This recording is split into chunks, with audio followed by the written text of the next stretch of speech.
Hi everyone, welcome back to another episode of Road to Mythic, your source for the latest in-depth hero guides from the Mobile Legends team. For this episode, we'll be covering the Icefield Companions, Popal, and Koopa. In terms of equipment items, we highly recommend this set because Koopa inherits the traits of Popal's equipment items. The passive effect of Demon Hunter Sword grants Popal and Koopa outstanding damage output. In addition, Berserker's Fury allows them to deal massive burst damage. Blade of Despair and Windtalker, on the other hand, will take Popal and Koopa's damage to another level in the late game. Both Popal's basic attack and first skill allows him and his furry companion to focus fire on the designated target. Strategically, use the first skill to focus damage output between different key opponents. Popal's second skill has the potential to be life-saving for Popal and Koopa. When Popal is in danger, activate this skill to grant Popal a shield. Alternatively, when Koopa is in danger, use this skill to call him back.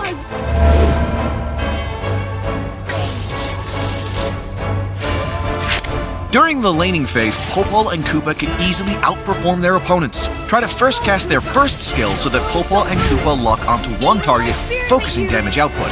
Their passive skill will enhance every 5th basic attack, and when the enemy attempts to strike back, cast the second skill to call back Koopa to gain a shield and reduce the incoming damage. You know what? In the mid to late game, Popal can place multiple traps around him to restrain enemies. Try activating his ultimate skill at the right time to have Koopa evolve into an alpha wolf form. Follow up by casting the now enhanced first skill to command Koopa to attack the enemy's core damage dealer. In most cases, the enemy will be controlled and annihilated in the blink of an eye. When more enemy heroes approach, cast the enhanced second skill to call back Koopa and knock them all up. Buy more space for Popal to exert dominance on the battlefield.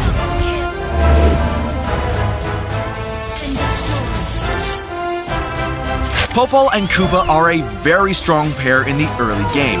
With the combination of the first and second skill, you can poke your enemies with ease. Meanwhile, the 2 versus 1 advantage leads Popal and Koopa to fear no one in any solo fight in the early game.